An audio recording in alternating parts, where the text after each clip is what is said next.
Welcome, everybody.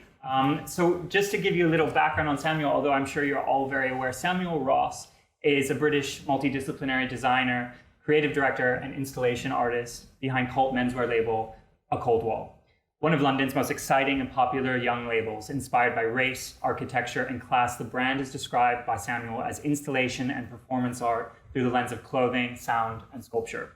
Since A Cold Wall's inception in 2015, Samuel has gone on to receive numerous awards and accolades for his design work. He is a 2017 New Gen recipient, and in 2018 was a finalist for both the LVMH Prize and the Andem Award, as well as the winner of the Fashion Awards British Emerging Menswear Designer of the Year. Just this June, Samuel was named as the winner of the BFC GQ Designer Menswear Fund, and on the 20th of September won the 2019 Hublot Design Prize. Pretty cool. Secured by over 100 stockists around the world with a reported turnover, if we can brag, in the millions, A Cold Wall is not only a critical darling, but very uniquely and dare I say rarely for a lot of young designers in London, on track to become a bona fide commercial success. Not too shabby. So welcome, Samuel. Thanks for having me.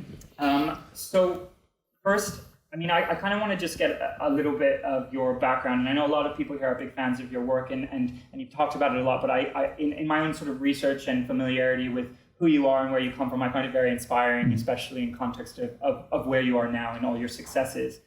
So let's talk a little bit about you and where you come from. You didn't do that sort of conventional CSM education thing.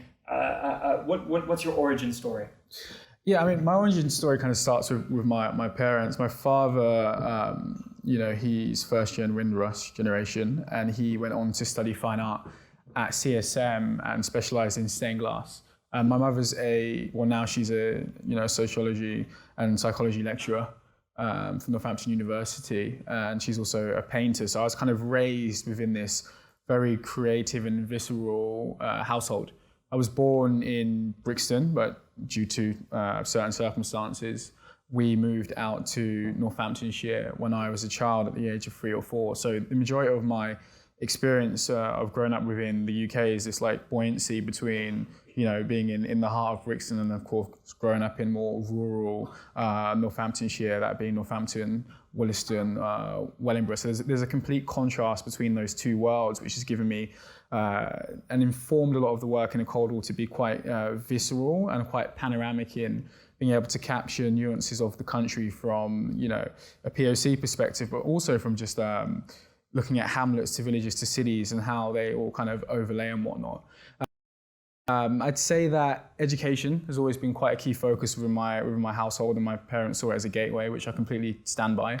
So although I didn't, dive immediately through the traditional routes into fashion, my relationship with garment and design really began at quite a young age. I majored in graphic design and was a commercial product designer for around 2 to 3 years, whilst also starting a smaller streetwear brand whilst I was studying in Leicester. So there's been this adjacent relationship to garment and to design throughout the early seminal years of my life.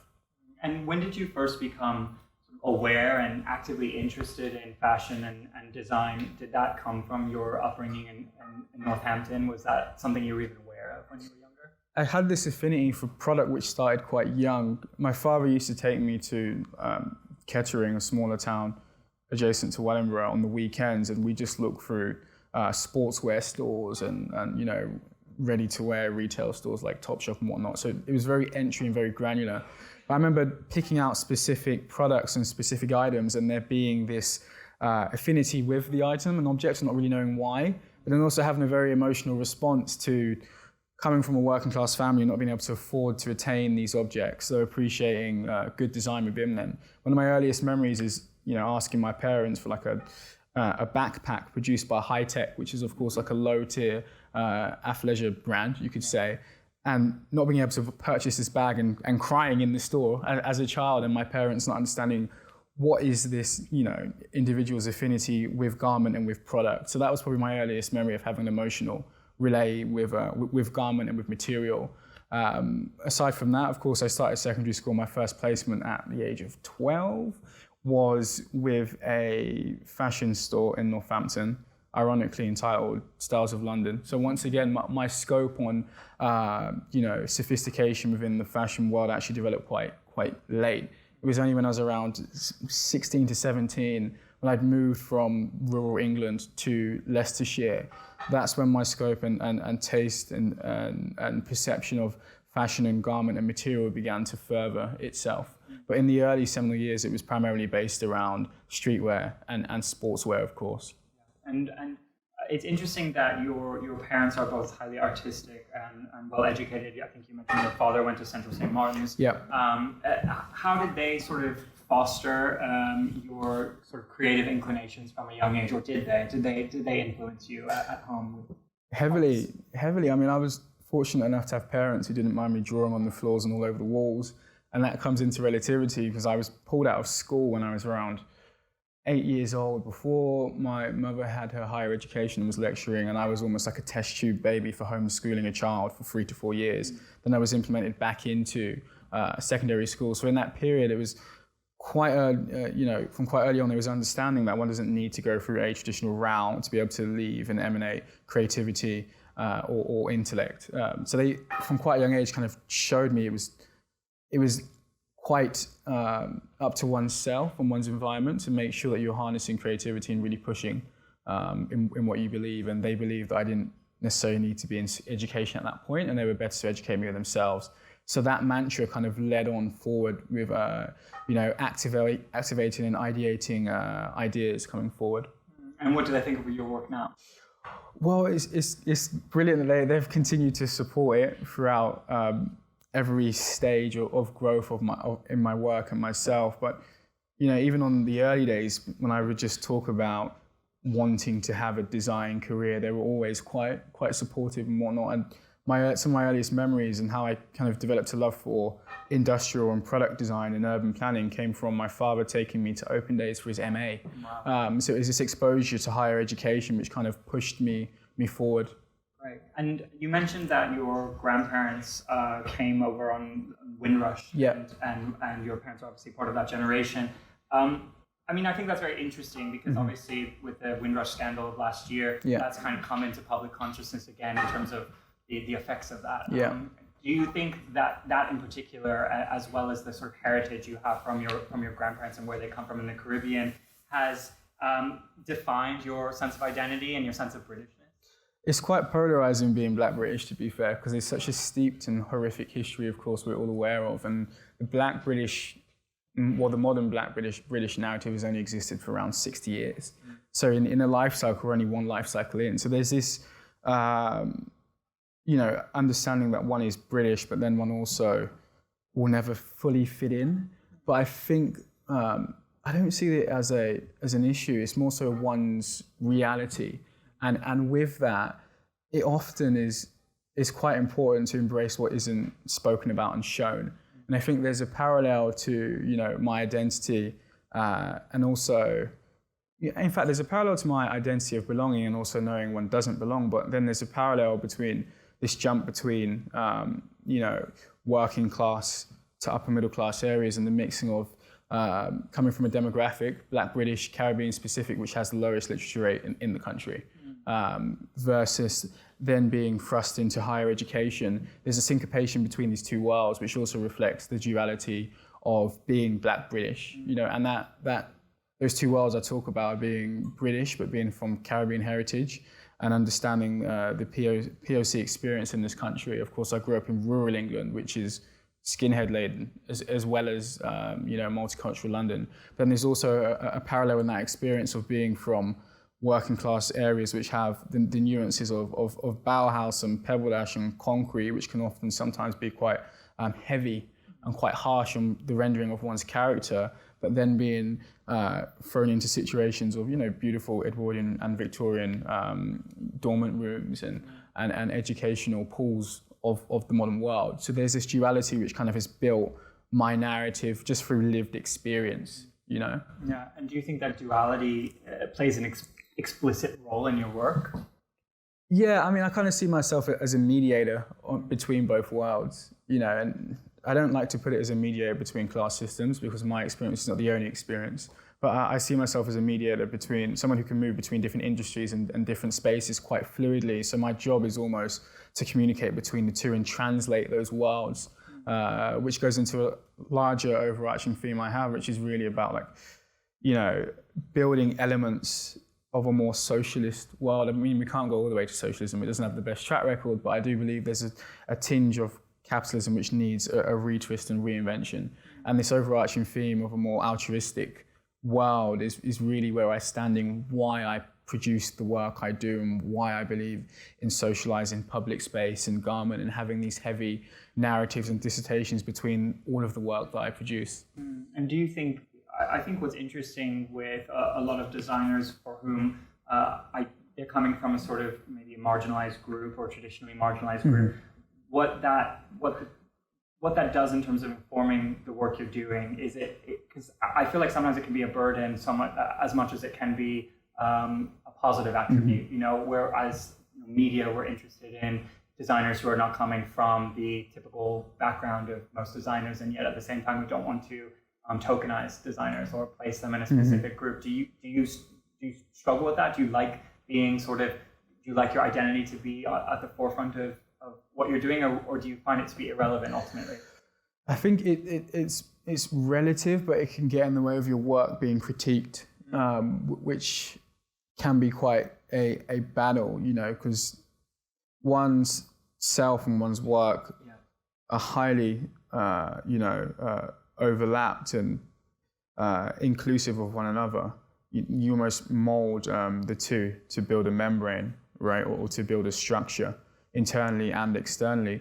But at the same time, the reality of being a black individual and a black man often can be posed as yourself being an article versus being seen as a human or artist whose ideas are there to be critiqued. So there's often times, you know, if you look back at the SS19 show, which most people would regard as my breakout show, there was a real, series of critical thought behind the idea of the protagonist and the artist. Well, the article, actually right here on screen, the article being a white body versus a black body, which kind of changes the dynamic of how black artists are perceived and what almost authority or permission is given for one to be an artist, because the default would have been to see a black artist present a black body, but it's also about changing the dynamic of expectancy in what it means to be an artist of color, and primarily an artist first, which is unsolicited and unapologetic. Yeah, well said. So I know that you mentioned you went to school in Leicester and you originally studied graphic design. At what point did you pivot and start to get interested in designing clothes? Well, it's interesting because I'm going to give a bit of a backstory. And as I mentioned earlier, you know, the first time I kind of interned at a store, I was 11, 12 years old, which was like retail experience. And when I was 15, 16, I started selling counterfeit Nike and Adidas on council estates as a form of income. So it was the closest, access route I had, once again, to fashion as a whole, inadvertently, without knowing what I was really doing. I just knew I had an emotional tie to garments and to design and aesthetic. And, then I moved to Leicester, studied graphic design, but simultaneously to that point, I was also finding out who I was as an artist. So I was operating under a different name as a street artist who would go and post up huge posters around the city and graffiti, as well as build out soundscapes and short abstract films. But in adjacency to that, I also started my first t-shirt brand in Leicester, and we got maybe 3 to 4 stockists. So there's always been this multidisciplinary grapple from around the age of 16 to 17 of identifying oneself as an artist, but using different mediums to kind of showcase the art from a different tenure or different slant or texture. I love that. Tell me about the years following your degree. What did you decide? So you kind of studied graphic design. You had on the back burner, or sort of in tandem with that, you've been engaging with fashion in different ways for most of your youth. What happened after the point where you sort of graduated and you're saying, okay, I now need to make a move. I need to figure out what I want to do? So I was scouted just before graduating, I graduated with first. I just gave my life to my degree, just worked 24/7 in the studio from like 7 a.m. to 9 p.m. or whatnot, as you should do. Yeah. And I went straight into a product design job. So I was a product designer / graphic designer for around 2.5 years. And I quickly realized what was, what I kind of signed up for and what I was kind of taught about the medium of graphic design is incredibly integral to most facets of a business, of course, and visual communication. I just want to pause for a second because this slide kind of highlights what I've kind of learned about presenting information in a graphic medium. But back on track to that, it was really an eye-opening experience to understand I didn't want a 9-to-5 job, though at that point in my degree and studying prior in college, that's what I thought I wanted, was a 9-to-5 in design industry. And actually, I just wanted the opportunity to almost emanate or add to the history of design as a whole versus be in the cycle of design, if that makes sense. And 2.5 years in as a product designer, the t-shirt line was still working quite well. I was still beginning to develop this medium of like film and sound and whatnot. And I decided I just wanted to change from modernity at that point. I wanted to come back to London. And I wanted to have a career which was a little less secure. So at that point, I started researching creative directors and artists who I thought were quite, inspiring and were producing interesting bodies of work. And one individual was, of course, Virgil Abloh. So I tried to email him through every single avenue one can imagine, through the Brilliance, through RSVP Gallery and whatnot, through the Donda, the historic Donda tweets and emails. And none to my avail, but he came across my work on IG after I liked a few photos, and he emailed me and he said, hey, we're looking for help in the team, send over your portfolio. Fortunately, I'd prepared at this point, so I had 4 different portfolios under 4 different mediums to send across to him. Sent those over. You were ready. Yeah, I was ready. Yeah. Thank God for, the grappling with oneself for years, right? So I was ready to kind of go and work, and he offered me an internship, of course, unpaid, for a few months. And off the back of the internship email, I quit my job that day in Leicester, cancelled my lease, and moved to Croydon into my auntie's spare room. Got a second job based off his internship letter to myself in a London agency, and went into an ad agency whilst interning with Donda and Virgil and Kanye.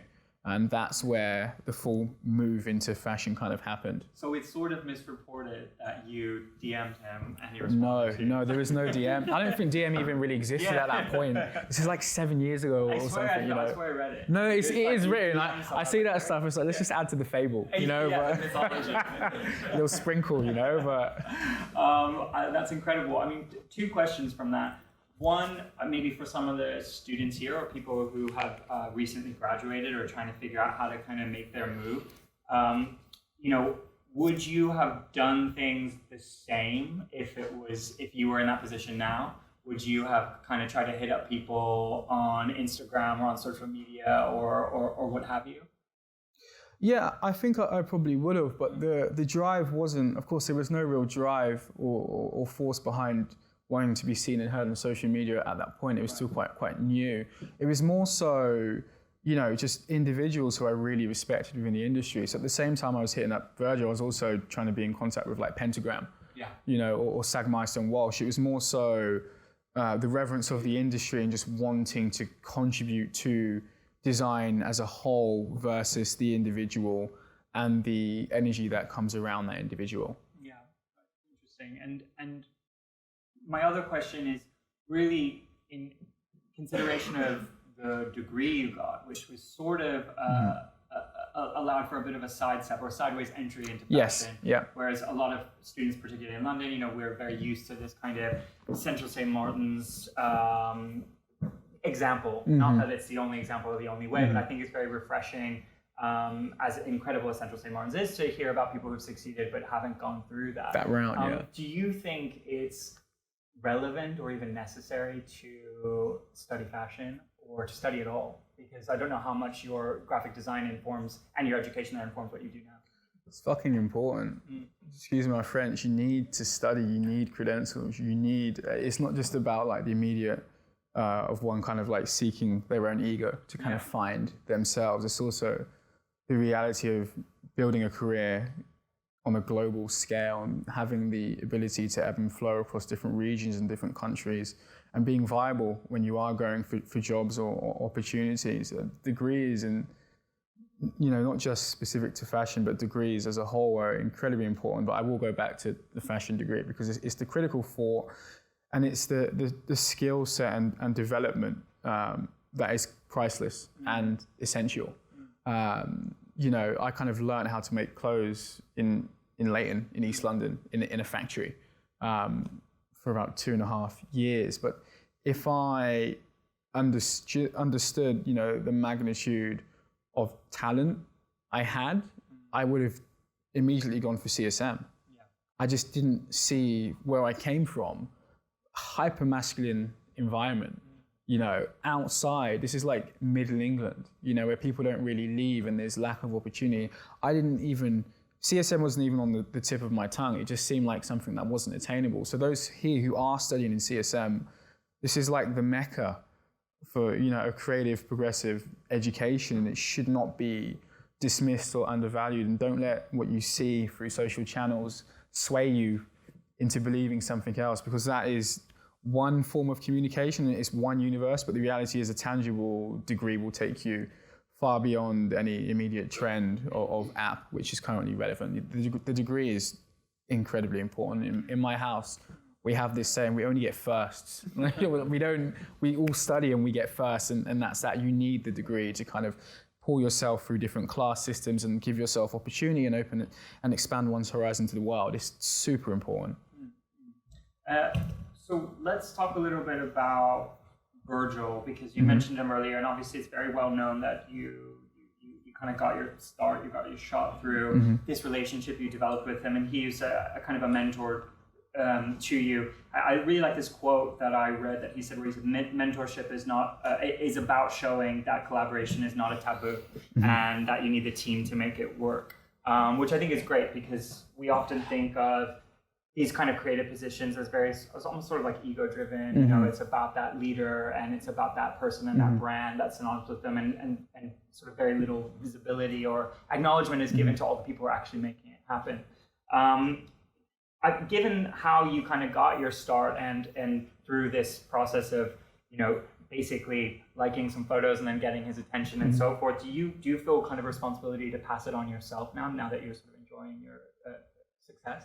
Yeah, I mean, we share the mantra, and it's each one teach one, you know, so the whole point is you're kind of passing the baton on, and that comes from two routes, I could say. One is lack of POC within the industry, leading and owning, and the second is just passing knowledge on.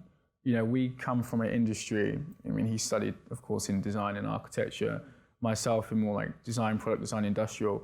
We come from an industry where you're supposed to kind of share these ideas that emanate. The idea of like the singular narrative, problem solving, and kind of leading a dictatorship isn't one that design philosophy has time for. So I think that our mantra comes down from shared experience, and also from, once again, a more altruistic view on what design should do. And design should serve, and teams, you know, that can deliver a critical thought, like some of my team here, to kind of build up different narratives and stories and contribute different perspectives is like what we value in design and why we are in design, you know. I guess it's almost, fashion is our macro medium, but it's the philosophy of design that we're applying through that medium, you know. And if someone were to hit up your DMs now looking for their big break, would you be more empathetic to respond based on how you got your start? It's difficult though. It's difficult because everyone here is yeah. You know, it's. Have you discovered anyone through this way? I should ask. I'm going to answer the first question then that. So the first one is, you know, the reason it worked for myself and Virgil is because I already had a degree in the relative field, and I was already 3 years into a career. So although it might not have been fashion I ended up doing full time, I was already in, if that makes sense, in like on like a product level working for like commercial brands and whatnot. So it wasn't necessarily like a blind shot in the dark, like, hey, I've got this crazy idea, bro, come and check it out. It wasn't, that wasn't the context of the relationship. It was always quite a professional working relationship. But I would say, you know, now if someone is really quite serious about what they're doing, and it's not just look at my work, but more so I want to work with you at any level, that's more the conversation I'm looking for versus look at my designs. You know, the early days of working for Virgil, I'd be at DHL at 4 a.m. in London, picking up boxes for Selfridges. Yeah. You know, I wasn't asking for, you know, Expensify to kind of charge that back. It's just, it was more so just wanting to be involved on any level, on any format, and understanding there's something worth working and building towards, you know. So if someone is carrying that type of philosophy, I'm more likely to give that person more time and put more time into that individual, you know. And the second question, have you discovered that was part. I only ask because I know you have this young designer who you've kind of supported. Yeah. I mean, I'd say that the majority of discoveries I found come through like a wider social network, which kind of tap into, to be honest, East London and creative kids in East London and people that were around in the very early days. And you know, the first 3.5 years of A Cold War, it was just run by a group of kids from the ends. Yeah.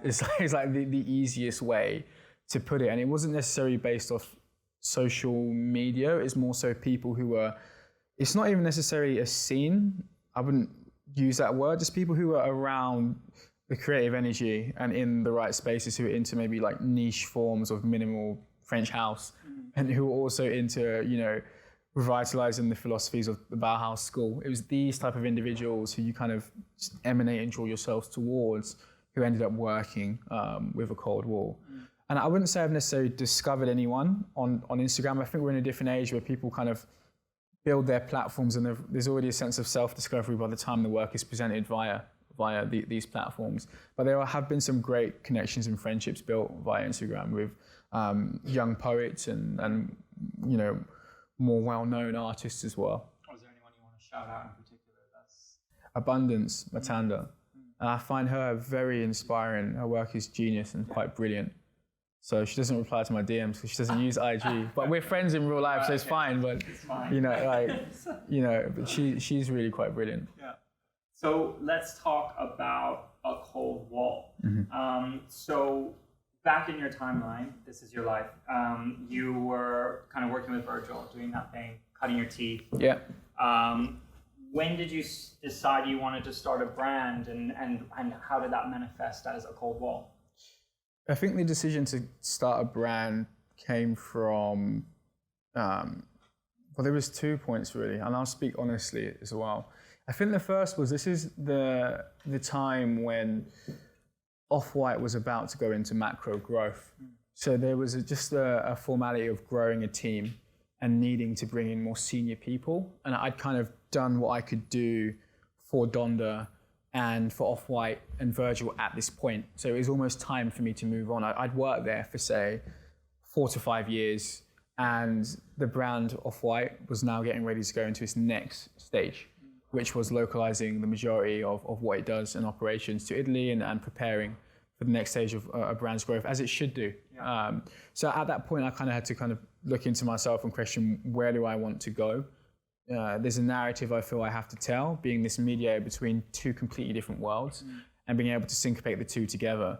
So I started to, you know, reflect inwards a bit more onto my lived experience, having spent time with the Donda team, traveling between America and Asia and Europe. There was a real sense of them, you know, presenting their lived and shared experience as an art form. And that's the, you know, African-American experience. But being Black British, there was a different experience that hadn't been amplified and hadn't been told and hadn't had light shed upon it. Maybe prior to this moment, there wasn't the time or exposure for people to be able to kind of elect someone they wish to listen to in a design context. And having amassed like a small following and knowing I had an experience that was shared and localized, but also globally understood in terms of class and intellect, I decided to just start the brand, but reflect on, you know, sociogeographic nuances as the foundation for that. You know, looking at how specific materials often correlate with state of mind and location was really the granular decision to start a cold wall and name it a cold wall. It was really about, and still is about, melting pot society. That's the roots of a cold wall.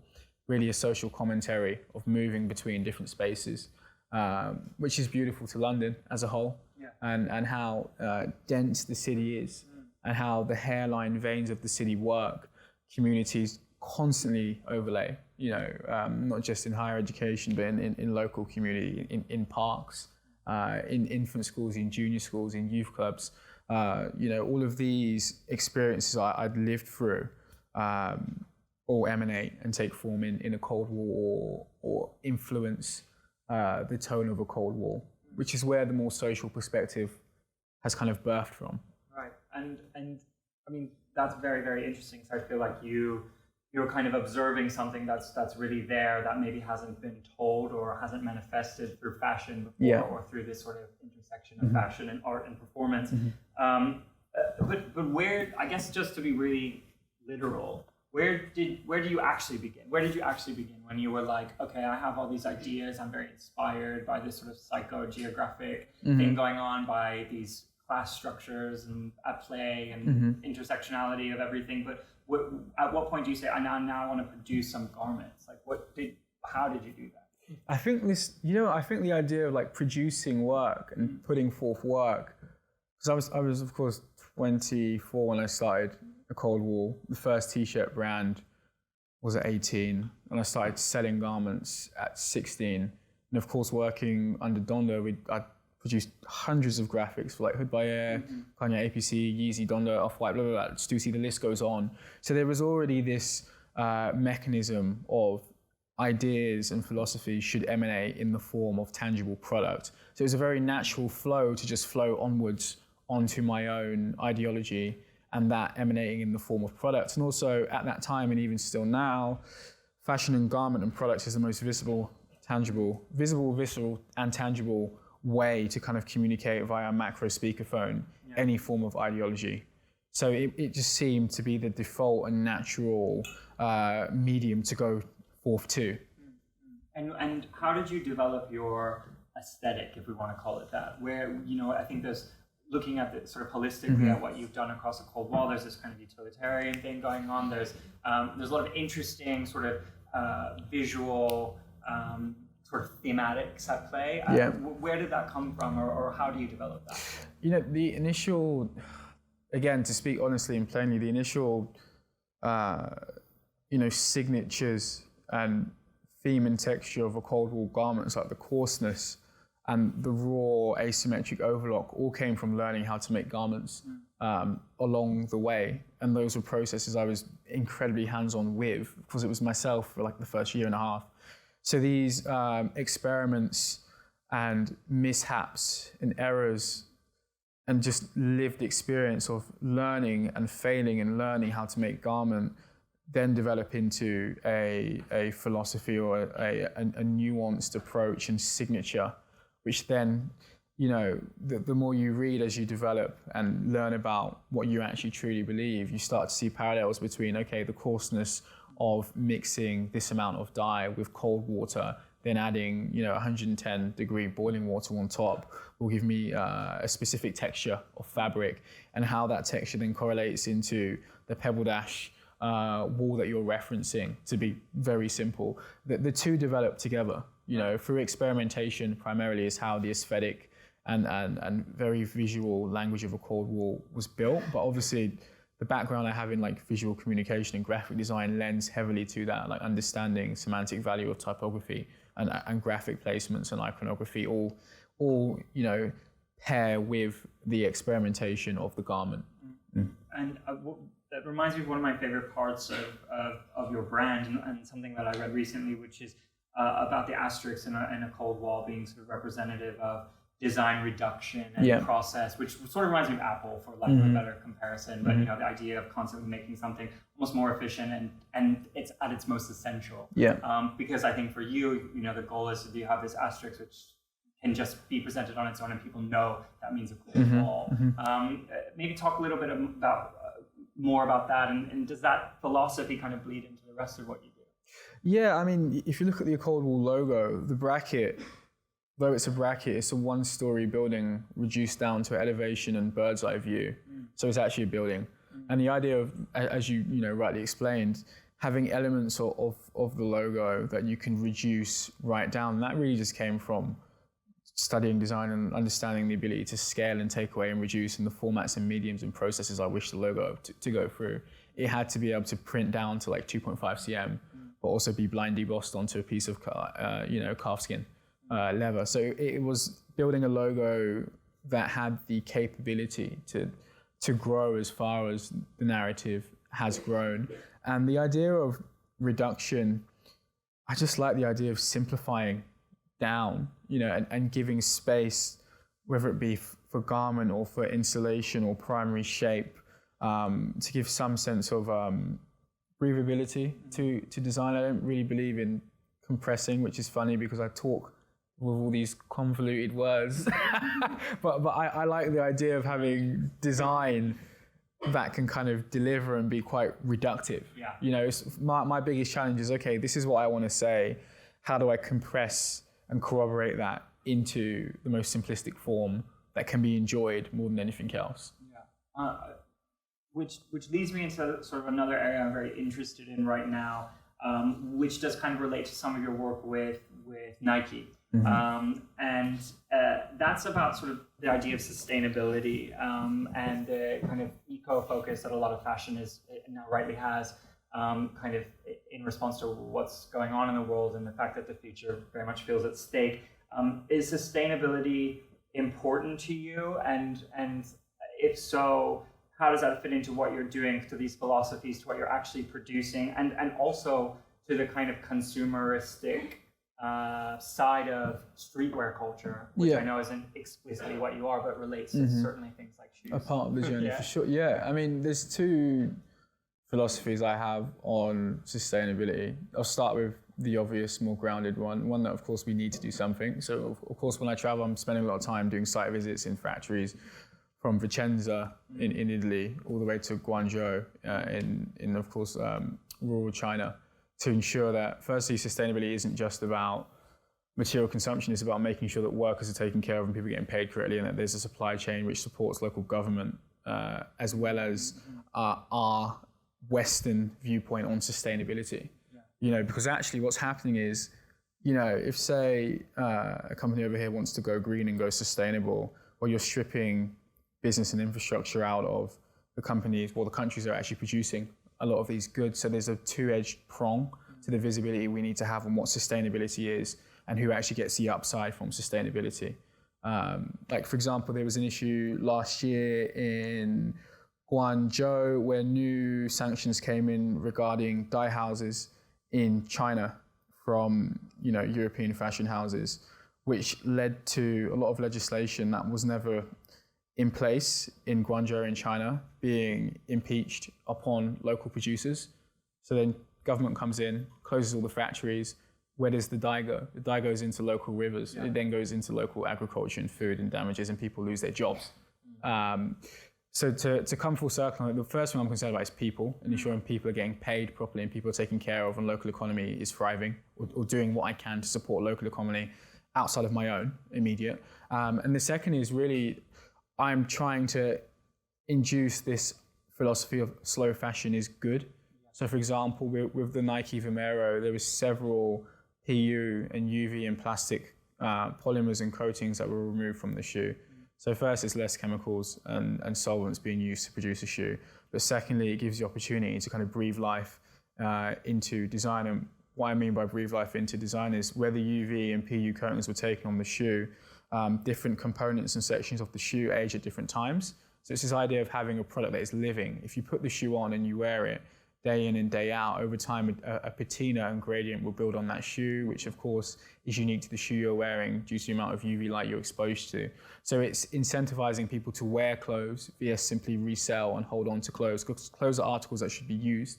And then another more literal perspective, because of course that's philosophy going into product at the end point, but the more literal version of that is working with Nike to kind of bring forth technologies they haven't been able to successfully activate at a consumer level. So Nike Grind, for example, which they've had for the last maybe around 6 to 7 years, which reconstitutes track and field tracks globally, breaks down the rubbers and reformats it into a synthetic material called Nike Grind, which is great for making soles from.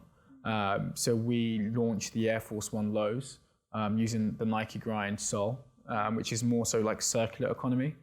So there's no new material being made, it's just going in a circle. So once the Nike Grind is broken down, it goes back into their ecosystem and it's used again. The second part to the Air Force, which is steeped in sustainability, is the eco-leather material used on the top, which is called fly leather. And fly leather is actually produced in Peterborough. So Peterborough produced the global amount of fly leather distribution for Nike. So we used this material called fly leather, which is reconstituted shavings of leather, which are then broken down and compressed. And fly leather is 35% more durable than standardized leathers. It's easier to paint on, it's easier to print on. It's a lot thinner and cheaper, and there's way less water used within the process of manufacturing. So these are practical terms, as well as more philosophical ideas on product living beyond the immediate point of purchase. And then there's the more holistic and humanistic approach to making sure sustainability doesn't just benefit us in the West, but actually benefits people globally, Absolutely. So let's talk a little bit about your design philosophy, which you kind of touched on earlier. You describe a cold wall as being a material study for social architecture. Can you explain that? Can you expand on that a little bit? Yeah, I mean, the earlier days of Cold War, of course, I said the first year and a half and 2 years were primarily based on my narrative, which is the buoyancy between class systems and explaining that reality, though niche, does exist within, the UK and globally. It's this new phenomenon of almost an accelerated middle class happening due to globalization and access through the internet. But the material study for social architecture gives the brand ability to speak on a much wider spectrum, and it gives the brand the ability to move into social design, to urban planning and installation, but really is steeped in this idea that the inanimate materials and buildings that we interact with on a daily basis inform so much of our emotional being and how we interact with one another. So for example, material study for social architecture from a collection perspective may filter into a study into the elements of, let's say, or part like water particles and how water induces life but also brings instability. Like that would be an example of material study for social architecture, to speak quite simply. It's quite a heady concept to get around, but it's really about looking at and extracting components of raw material and compounds and finding how we interact emotionally to these materials and compounds. For example, the relationship humanity has with clay and has had for the last 45 to 60,000 years. Finding a way to talk about that relationship in the form of garment or through installation would be a talking point of how that mission statement relates to a cold wall. And I mean, I'm interested in your inspiration you take from architecture itself, which obviously plays a big role in sculpture and the idea of materials and forming those materials to become these kind of static moments. Maybe expand on some of your influence there and your kind of background with architecture. Yeah, I think there's this real, almost like mystifying resonance that comes in the form of architecture and sculpture, and this idea of still objects being dead and inanimate, but also encapsulating so much life and movement. And these examples are quite relative to that. It's this idea of almost creating like a time lapse through a still object, which really is quite meaningful to me. And it's also the magnitude of scale, which really just captures my interest, you know, and how scale often can reflect the capacity for one's imagination or sense of belief and challenge, you know.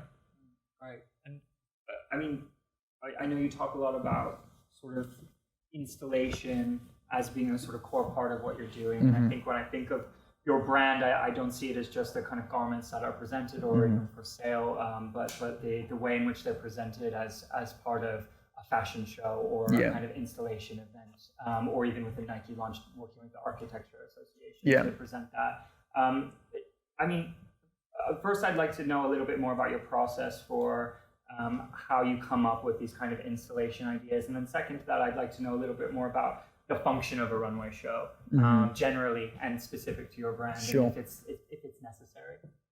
You know, the process is steeped in, you know, if I'm about to develop or begin working with the team or just solo on an installation or even a garment, it almost starts with a case study. So it's more so what is worth almost discussing and taking physical resources to emanate and build to talk about regarding not just society, but humanity at this point, which is why a lot of these installations often have a sense of one almost discovering space and finding oneself, you know, caved in or compounded into space. It's always about really posing the idea of how can one answer questions through physicality is where installation starts for me. And this idea of physical movement, creating answers or posing new questions is really, really interesting for me, which goes into almost this idea of space and ritual. And to start that, it really starts with, as I'm saying, I would write this down. I would either scribe it down in a notepad and begin to sketch ideas, but it always starts from a more you know, concrete question of how can one find out about one's environment or oneself, or express oneself through physicality and through movement. And do you think that, I mean, I think the way in which you present your collections through these shows, that it makes sense. It's a part of the sort of sum total of what you're doing. Yeah.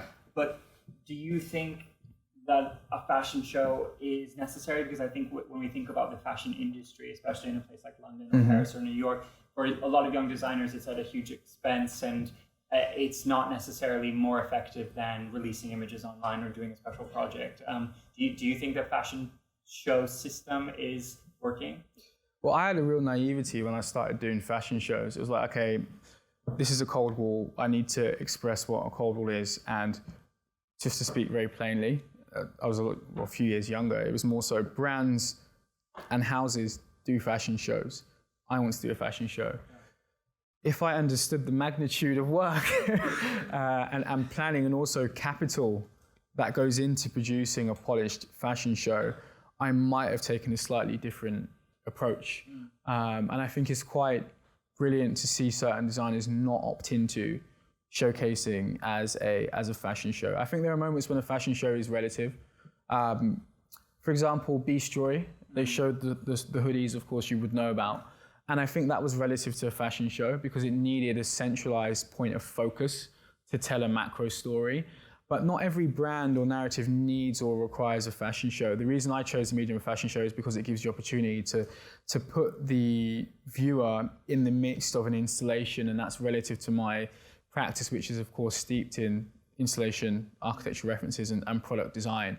But it needn't be always necessary. And I don't necessarily agree that brands must opt in to continually syncopate this idea and deliver fashion shows twice a year. I think it's not tired, but it'd be nice to see the larger houses produce new formats or new mediums for interaction, you know. Do you feel obligated to work within that seasonal model, whether that's presenting a fashion show or actually producing clothes that are coming out seasonally?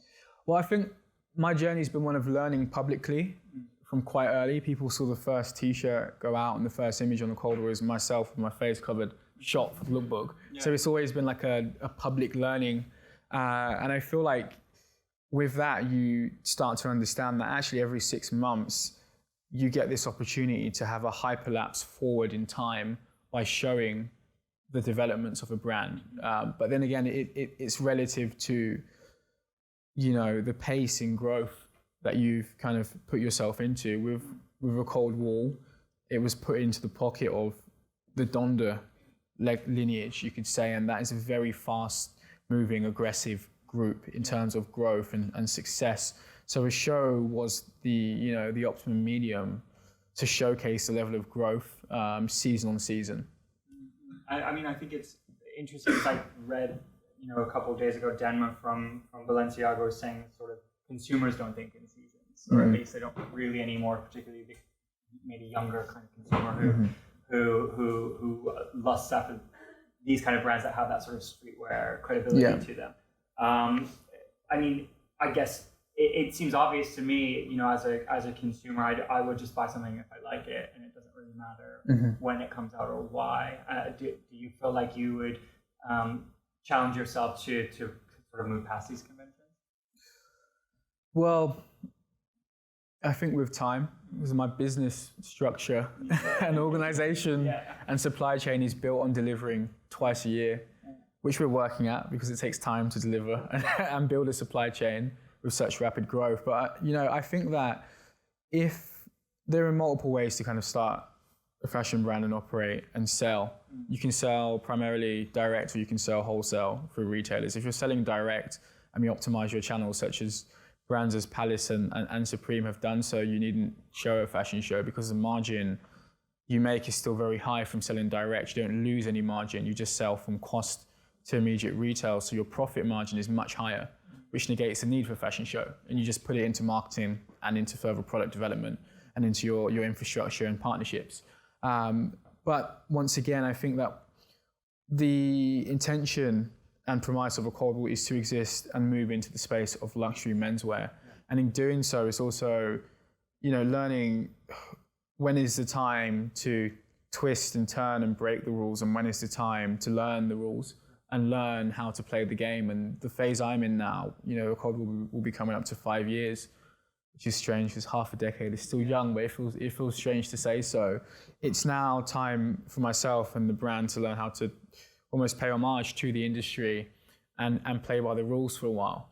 VS try to break the system and break the chain. That isn't my objective as of now. And I think that touches on something I wanted to just quickly talk about, which is from your sort of practical experience, how I'm sure there are many people here who have ambitions to start their own brand, or maybe they have their own brand. Let's talk through how you actually do that, because you're kind of mentioning wholesale and things like this, which doesn't really often get talked about. We normally very happily focus on creative and ideas, but the reality of starting a brand is not easy. I mean, first of all, what is the reality of being a young designer like in London right now? The reality is I'm going back to my studio after this talk. On a normal day, I mean, my team can attest, I'd start emailing at like 5:30 in the morning. I probably sleep at 10 p.m., wake up at 4:45 to 5 a.m., and I just work through the whole day, constantly. The reality is you spend 80% of your time on business infrastructure and supply chain and organization growth and ensuring your team are getting what they need and that everyone has an 18-month growth plan and is being, they feel fulfilled. And you spend a lot of time just negotiating on fabric prices and looking at non-seasonal product and what leverage can be gained on investments into specific materials and trim development and heavy negotiation. Aside from that, it's making sure that there's a clear manifestation of your vision set to the team. You spend a lot of time just answering questions vs having the artist lifestyle that one thinks exists. That does exist for the first year and a half, but it comes with a lot of pain as well. And the reality is you have to play high risk at all times, really, to kind of jump forward at the pace a cold wall has. There's been no security net or no security belt. There was no initial investment into a cold wall. I just took £100, started cutting, sewing t-shirts, dyeing jersey, and then selling jersey and hoping I could deliver and get it there on time. It's more the tenure of putting your foot down and pushing forward for the first 1 to 2 years. And I read this quote actually in an interview between Nigo and Hiroshi Fujiwara years ago. And Hiroshi is now a mentor, which I'm super grateful for. But he kind of stated that the problem with young designers are that they start almost too abstracted, and they don't think about the medium in which and mechanism they need to actually continue to push the abstraction. A Cold Wall started first with a jersey t-shirt, then a long sleeve, then a 12-ounce canvas tote bag, then a wool herringbone coat. So it slowly developed once there was demand and accessible product in market. So I'd first say, if you're going to start your brand, the reality is you need to start with ready-to-wear garments if you want to survive, to be able to perpetuate a more expressive narrative. Or actually, maybe you don't want to have like a huge fashion business and you just want to have an artisan practice, which is completely fine and just as valued. But it's more so having some type of identification of what you're after at the beginning will save a lot of mistakes and a lot of pain and hardship and despair, which is inevitable along the way. I mean, it's interesting because I think your whole career has been very much informed by this, as we said before, this sort of sideways entry into the fashion industry. And likewise, when you did start your own brand, you started with something very practical and very achievable, very attainable, and you worked on making that the desirable commodity. Yeah. Does that in some way come from the fact that you didn't go through this fashion education? Because obviously Centre St. Martin's is like this factory of creative ideas, but very few people are able to build long-standing businesses out of it, because perhaps that's not so much of the part of the education. Yeah. What do you credit your knowledge or your savviness to in terms of thinking with the consumer in mind, I suppose? I mean, there's 3 points that kind of come to mind. The first is, operating and working as a product designer, studying graphic design and visual communication, which is really just brand ID, learning how to just perpetuate an idea. And also, to be honest, the real reality of it having to work, because, it's relative. I came from relative poverty. Yeah. So I couldn't afford for it not to work. It had to work. I had to put my money up front, and I had to make sure the product at least was desirable whilst I was figuring out how to get it there on time. There wasn't this ability to kind of play with ideas. It was almost the reality of this has to work and this must work and I will make it work. Some of my early memories are I couldn't actually afford to live in London after working at the ad agency and interning with Virgil. So I moved back to Wellingborough and rented a 1-bed room for about £300 a month, and I'd commute down daily and live off freelance flyer artwork in the first year of a Cold Wall. And I'd call some of my friends thinking, if this e-commerce drop doesn't work, I have to close the business and go back to having a job. But there was always a reality of needing to work in the real commercial world at any level or tier whilst pursuing the endeavor, because the endeavor needs fueling and it needs funding. But to get to the point, the earliest memories really were when there were no staff. I would, cut and stitch and sew in Leighton in a factory called Faces of London. Face of London, actually, in Leighton. And I'd take all of the clothes into an Uber, and I'd put all of the bags and bags of undyed jersey and hoodies into an Uber, empty the clothes into a shopping trolley at King's Cross, and take the shopping trolley on the train back to Wellingborough, and then push the shopping trolley all the way home at 1 a.m, get back, and one of my dear friends, Inissa, they'd be dyeing clothes all night for me. I'd take the clothes back down from a domestic washing machine down to London at 7 or 8 a.m. in the morning, and then have them printed. So it was this arduous, laborious process, which was really steeped in physicality and the labor of design, and craftsmanship beyond any other endeavor of an Instagram post and sensationalizing that. It was really just the hardship and pushing through that. And to this point, the hardships now and the endurance goes into different contexts and conversations. It goes more into, as I mentioned, supply chain and 18-month planning and growth trajectories. But it's the same tenure and the same philosophy of you push through the work and you do not stop, which is kind of delivered, and the ability to kind of understand that you don't have to present perfection it's good to learn along the way and actually build up emotional ties with your audience, who become a family who will support you, you know. And I mean, you touched on something that's, I think, very essential earlier, which is the fact that, you know, a big part of your success has been the fact that you had these kind of business structure and these business plans, this operational structure. I mean, how did you figure that out, or how did you find someone who could help you figure that out? Was that just through the experience of working with Off-White, or did you have to kind of literally bring someone in to help you shape this to make it a success? I'd say there are two phases to, you know, the business operations of a cold wall. I first just found out about showrooms via interning for Virgil, and just understanding that mechanism and working in showrooms. You know, learning you should probably shoot your lookbook just after you've shown in the midst of the showroom. So when press and buyers come in, you can almost highlight specific product. It's almost a form of merchandising. But showroom I learned through Virgil. I remember the first, his first Vogue feature, we were fumbling around with mannequins for a presentation, and it didn't work. So we just put the garments on the floor and he presented them on the floor. But it was this idea of acting and reacting very quickly when you're in market, and B, understanding there was a structure that you can tweak and twist. So the showroom was learned through Virgil. The matrix, a product matrix of what you take to market, was kind of learned from just Googling and kind of finding out, how does one sell clothes in market. Cost prices were figured out on the spot. Yeah. The first season, I remember the first season we sold in Paris was the Airbnb, and we took over around 7 kids from East London and North London, from like Tottenham and Hackney, and we just ran the showroom, and it was hell, and it was disastrous. Yeah.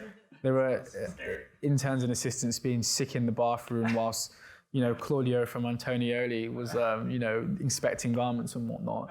But it was more so just doing. It was just doing, you know, learning, okay, if the larger brands and houses are showing collections and putting out showroom information, we need to do the same. You know, and that comes from just interning and being a fly on the wall. Like my first showroom experience, aside from with Virgil, was with the Kanye APC season 2 collection. It was just learning what a show invite actually looks like and what should be on there, and how to cordially invite someone. It just came from practice. That was the first 3 years, and that took us to a good number. And then came the investment and partnership with Tomorrow. So when Tomorrow came in, there was already a skeletal business which was showing. We were already doing runway independently, and we were already selling twice a year in Paris and offline sheet non-seasonally. But they came in and they offered a level of support and experience we just didn't have access to. And they had a layer of belief. So they were able to help us stabilize the startup and then prepare for the next trajectory of growth. And there's also having access to the co-sign of a credible partner. Because if you're a young independent brand, which has no, you know, credit or insurance line because you're young and independent, and no real history, like financial history, it's very hard to be able to confirm large cost orders from, you know, retailers such as Essence and Barney's. So it came from, the second level of growth came from experience, brought on from I'd say our mentorship and investors of Tomorrow. So what would your advice be to someone here or elsewhere who's kind of a young designer, a young person who has an idea in mind of something they want to produce, of a collection they want to make, of a brand they want to launch? What would your advice be? I think my main piece of advice would be, try to think of it as like a 2-year cycle. So you have a start point and like a point of revision. Moving blindly with an artistic project, though it's romantic, it helps if you can structure parts of your journey and have like an idea of the trajectory you want, or at least what tier of product you wish to reach. You don't necessarily have to start with that level of product, but there should be an incentive or you know, at least some form of foresight to reaching a specific point in which you can revise your development again. There needs to be a sense of accountability held within the development of a brand and a designer, almost a self-critique, you know. Right. And so my last question, what's inspiring you right now?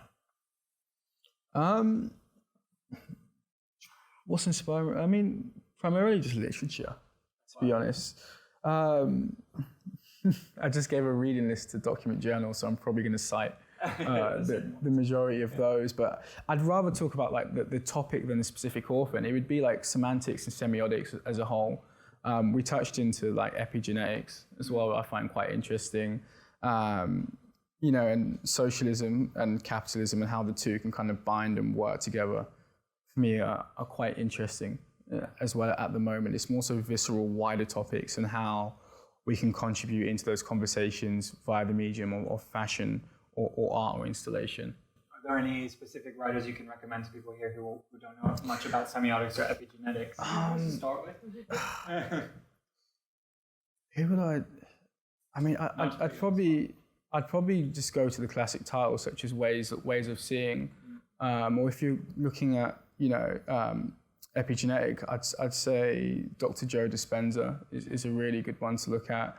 If it's more futurism and like the capitalist agenda at play, of course, Yuval Harari is a great one to look at as well. Those titles kind of steer you into the direction of where my mind is kind of like, where it's at and where it's kind of focused on at the moment. I really wanted to ask you, wrapped into that, this will be the last question, and we can go to audience questions about the orange graphic that we're seeing, because I did want you to kind of explain it for us. It's like perfectly here. Yeah, so... Last thing, and then we'll open up to questions. But it just looks cool, so I wanted you to... Yeah, I mean, this kind of comes down into drilling into... the philosophy of why I do what I do and what it means, and breaking that into signatures and into themes, And this was a manifesto, like a 60-page manifesto that was produced for Hublot Design Award around 3 to 4 weeks ago. And the premise was really drilling into, okay, I know the mediums and themes that I work within, but how does one break that down on a more granular level to kind of have foresight of the direction of that body of work? And it more so comes down to controlling the information that is put out on one's practice and oneself.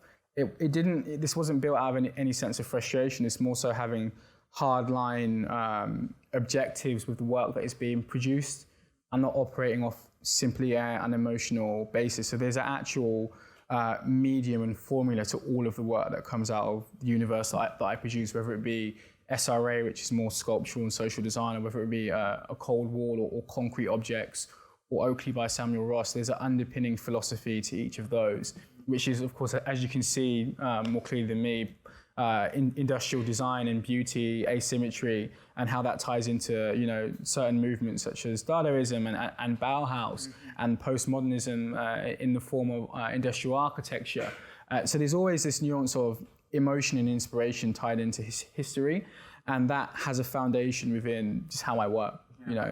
This is it. The rule of three, which is really about, macro communication. How does one, kind of amplify the level of reach and scope we have in the modernity at the tip of our fingers? And for me, it's the object design, the spatial design, and the garment design, but those also covering mediums of interaction. So spatial design, of course, talks about the physicality of discovering oneself and this idea of play and interacting with large format sculpture, whose object design is, of course, something that belongs in the home. So spatial design is more associated with recreational use, which covers one layer of Maslow's law of hierarchy. And the object is more a sense of ownership as well. And then you have garment design, which is the macro speakerphone, which is more so emotionally led. So my approach is to have a tiered experience of communication, which in the ideal has a 360 spectrum in one's life, but also gives room to have a conversation and context and justification within different fields. So there's a real purpose and philosophy to why spatial design is important to a cold wall, as much as the material of a concrete object is also relative to SRA or object design. It's all kind of pinned down, VS being led by emotion. But this also took, like a decade just to kind of figure out what are my mediums and what do I want to say, which is some of the advice I'd give is if you can kind of set yourself a marker of revision to what you're doing and why you're doing it, like a 2-year marker point is a good point of reflection, which is like 4 seasons or whatnot. You'll just steer quicker and more,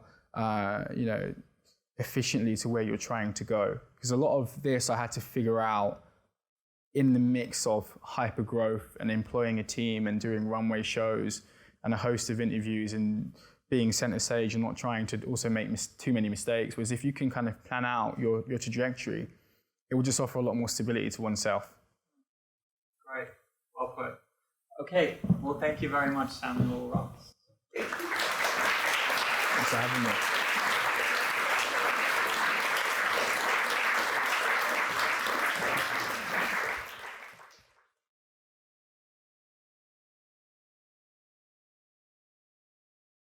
Firstly, hello. Nice to meet you. This is why I kind of went to literature, because I try not to look too much at like found objects or existing imagery, because it's so easy for that to kind of find its way into your design via subconscious. And it's not that that is a bad thing to do, because I feel there's a place for it. If there's like a purpose or context to referencing something in the form of inspiration, it can happen, but the basis of a collection should more so be about discovery. I find that's where, you know, more conducive results come from.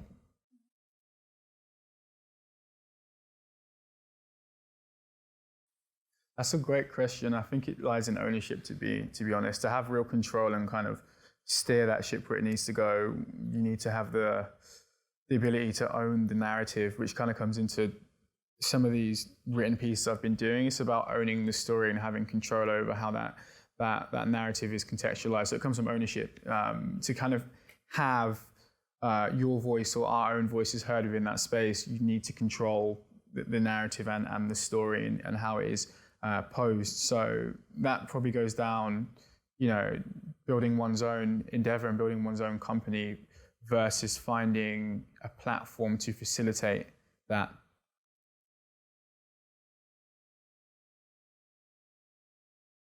Yeah, I mean, it kind of ties back down to like the off-kilter, almost systemic result of coming from a highly educated family, but then by way of events out of like a family's control, being born into like an underclass and working class environment and growing up in like those environments and spending a lot of time and close friends with people who are, I wasn't necessarily going to mention it, but it's very relative to what you're saying, in and out of incarceration and in and out of jail and spending a lot of time in hostels and these areas which don't get the light of day, but then due to the threat of education being thrust into the world of, say, ANDAM and LVMH and degrees and higher education. And there's a misconception and preconception on both sides of the spectrum regarding class and how people interact and where values are often held. And having this buoyancy to move between the two in a very organic way has kind of led to me, you know, becoming a mediator. I'm not, you know, exploring these spaces out of curiosity or sensationalism. It's just by way of, you know, one could say the system or the context in which I've kind of been brought up in and lived, that is, it's ended up that way. It wasn't a choice to become a mediator or to sensationalize specific areas or create niches which can then be commodified. It's just by way of the system, you could say.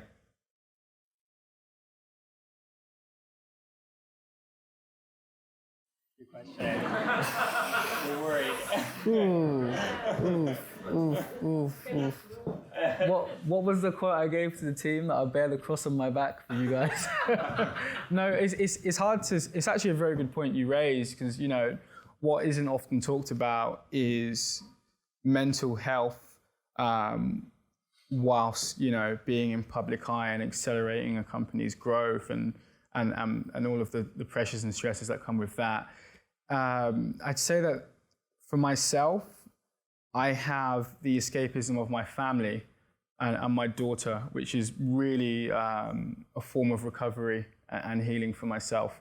But up until that point, you know, there wasn't really anything else in my life apart from work. So I wouldn't necessarily identify that there was a missing vice in my life. But family and close friends is how I try to keep myself above sea level. Thank you. Thank you, guys.